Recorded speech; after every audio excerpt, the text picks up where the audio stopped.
Fear is not going anywhere. Let it drive you, let it push you, let it challenge you, let it change you, but don't expect it to go away. Don't think that you're going to read enough books or listen to enough podcasts or see enough awesome Instagram content and things on your feed that are going to make you overcome fear. I used to have these necklaces called freedom necklaces that I would make, and they were all about, I'm an overcomer, I'm overcoming fear. You're not overcoming fear. Fear is going to be there. Don't let fear be in the driver's seat, or you are going to constantly be at its mercy. When I first visited the ocean with my daughter, I had only been to the ocean one time prior to that, when I was probably about 28 or so. And then a couple of years later, or a year later, Tony and I took the family with us to the beach. And I didn't know how to navigate the waves. I did not grow up around water like this, maybe a lake here and there. But I didn't know how to navigate those waves. And so the first time Trendy and I stepped out into that water, I remember us easing out off the shore, letting the water gradually rise up on us. And the waves were coming and we were getting knocked around.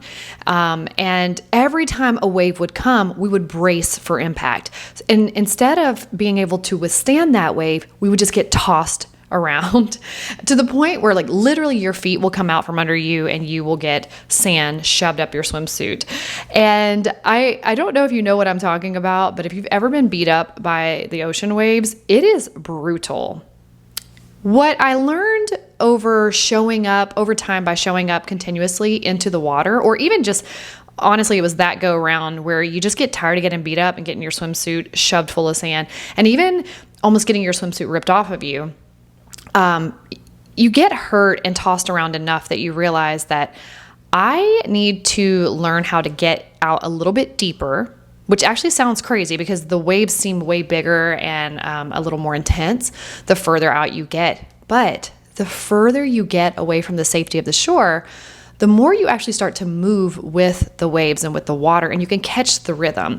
So you don't stop the waves from coming, but you do learn to move with the waves. And now, instead of getting tossed around and thrown around and beat up and your pants shoved full of sand, you learn how to enjoy those waves. That's something that Trendy and I love so much, is to get out deep enough where we could get back if we need to, but to also get out deep enough to where we start to move with the rhythm of the water as opposed to getting tossed around.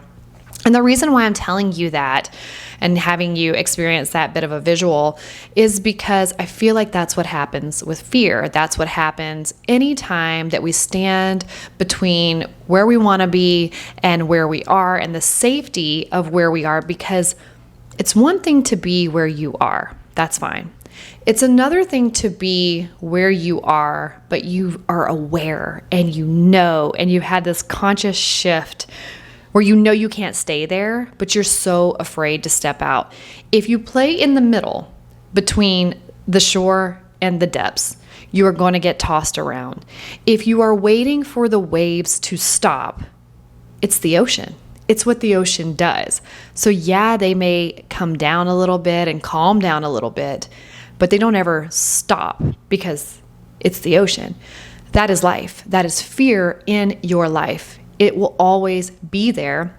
Maybe it's larger and bigger and more expansive at some points of your life, but then there's other times where it's just real calm waters. It doesn't go away. So if you are in your life and you're not where you were, and you are being called out into deeper waters, but you're sitting there with fear. And that could look like fear to speak up, fear to set boundaries with people close to you that are draining your energy or overstepping into your world where you feel like it's not healthy, and you're aware of that and you don't know how to address that yet because you're so afraid that you might hurt somebody's feelings, or you might create discord, or somebody might think bad of you. I want you to visualize that as the waves of the ocean. You've got to get out a little bit deeper. You've got to learn to move with that water. And I'll tell you an example of something that happened recently. I've been at the company I'm with for going on 4 years. It'll be 4 years soon, which is crazy. I'm almost, I think, at the mark of this being my longest consistent job ever. I'm 40. I've been working since I was 18. Well, since I was 15, but really in corporate since I was 18. And one thing about this place that it has taught me how to own my space, heal my nervous system, because environment is everything. You cannot get well in the environment that made you sick. And this environment created such safety and psychological safety and really just a decompression place for me to be able to heal, that here we are almost 4 years in. And the other day I was in a leadership meeting and somebody made a comment, and I had this like it was, I can't remember, it was a reference to like being shot or something. It was just a reference that was being made by my boss. And we joke sometimes about him being in like a secret agent and and things like that. And it was a serious part of a conversation. Like he and another coworker were having, a serious conversation. And as he said something about, referencing being shot, obviously not for real, I immediately started giggling to myself, and I typed in the chat Zoom, spoken like a true mob boss, and I just hit send. And I sat back. They were still talking. They didn't see my comment, and I was just sitting there giggling to myself silently. And I don't think they ever saw what I actually posted in the chat. And it hit me afterwards how the first couple of years that I was working there, I would have like little funny thoughts, and I would talk myself out of putting that into the chat. Like I would be like, it's not appropriate right now. Don't do it right now. And obviously there is a time for these things and not a time for these things. But this is the camaraderie that this team and I have together. We can do that. Even our CEO does that. Like we all do that. And we all know too, we have enough awareness to know when it's appropriate and not. This was just, normal business conversation. Anyway, I'm not going to over-explain it. You get what I'm saying. But the point that I'm making is that I was able to reflect and realize, wow, 2 years ago, I would have never posted that. I would have been like, don't post it. They're not going to get what I'm saying. And all this narrative that had been conditioned into me to even hold me back from little things like that. And those small things led to me holding back in really big things. So as I sat there, and the other part of that is 2 years ago, even if I would have typed that in, if they didn't see it and validate it and think it was funny, I would have felt so stupid. Oh my gosh, I would have felt so dumb. And I would have been ruminating on that for hours afterwards, and then definitely would not have done it again the next time the opportunity came. But as I sat there and reflected on, wow, why did I just post it like that? Not only because they have created an environment that made me feel safe, but because years ago, when I stepped into this environment and started to see that it was safe, I started to practice. I started to speak. I started to debate and align when there was constructive conflict, when I felt really passionate about something, or I knew something in my soul, like we need to address this thing. And showing up over and over again, doing the thing that I was so afraid of, led me to be able to just naturally, out of just my being, make a comment and be funny about something. Another situation that happened recently is I in relationships in particular, in meeting new people and learning who I am in different relationships, I've always doubted myself. I've always doubted myself and had fear around the fact that maybe I don't know how to show up in relationships, and maybe I overcomplicate relationships, and maybe I sabotage relationships. But what I realized was, the more I have met really awesome people, the more I have been able to build relationships, I realize what they should feel like to my nervous system, and how I interact with those relationships, and how my nervous system lets me know if those relationships are safe or not. And so I would get into these situations where things felt hard, like making a plan felt hard, being consistent with planning felt hard, not on my end, on their end, and getting responses, inconsistency in responses. It just felt like maybe I'm holding the bar too high. Maybe I'm expecting too much from people. But the more I was able to meet new people, safe environments, the more I realized this should not be difficult. People treat you the way they feel about you, or they treat you the way they feel about themselves. And depending on what the situation is, I feel like people treat you the way they feel about you. If connection with other people is a priority to them, you will be a priority. If they are excited and interested in you, they will be excited and interested in you. You will see it in their behaviors and in their actions.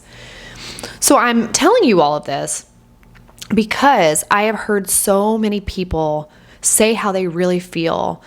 I have heard so many people go inward and think that they are the problem. And I love that because it's your self-awareness, it's reflection. But I'm also here to tell you today that you are not always the problem. As long as you are exploring your part, the responsibility that you own, like that's your responsibility, and you have done the work. You have tried, you have learned, you've gone to therapy, you've worked with whoever coaches or whoever else you needed to work with, and some of these same things are still happening in your life. Perhaps you're not the problem and you just can't get well in the same environment that made you sick. That's a side note, because really what I was talking to you about is that fear doesn't go away, but it does start to lose its power. It's something that, go back to the waves of that ocean. The waves are going to move. They're going to move in and out and in and out. Get out there fast enough into the waves. Cross that threshold. Say the thing that needs to be said. Let the consequences happen. If you are setting a boundary with somebody and they opt out, they opt out. That's your boundary. That's not your fault or their fault. They opted out. And I remember the first time I ever set boundaries. Oh my gosh, I was going to puke. I promise you I was going to puke. And it was really terrifying. It was awful. And when I set that boundary, I remember sitting there and feeling like my whole world was falling apart and I was going to die. Like I physically felt like I'm going to die because I did this. But I didn't. And because I didn't, it started to help me think differently, that perhaps I won't die if I do the hard thing. So then I did the hard thing again, and I felt like I was going to die. I was getting tossed around by the sea, But the further out that you get into the boundary setting, not that I just do it all the time, and I don't love confrontation at all, but when I do need to do it, I do it. Because I've proven to myself over and over and over again by doing the hard thing with all of that fear right there, that I'm not going to die. And that I respect myself enough to hold my ground on my boundaries, on my values, and what makes me the best version of me. And you may lose it all. I have lost it all multiple times. Sometimes people talk to me and they think that I have done all this stuff and I have all these people in my life. You have no idea how many times I've been alone. You have no idea how many times I have bawled and grieved the life I thought I wanted. But I wouldn't trade the life I have now, and not even just the life I have now, the peace that I have now, for anything. For anyone. I would never. So if you are standing at the shore and you keep stepping off into the water a little bit and getting tossed around, go out just a little bit further. Push the boundary just a little bit more. Let the fear come in just a little bit deeper. And I promise you, it won't go away, but it will get quieter and your thoughts will become clearer. Your nervous system will become softer and calmer and safer because you keep showing up. Don't wait for the fear to go away. It's not ever going to go away. Just start doing the thing, even in the presence of fear, and it will get quieter.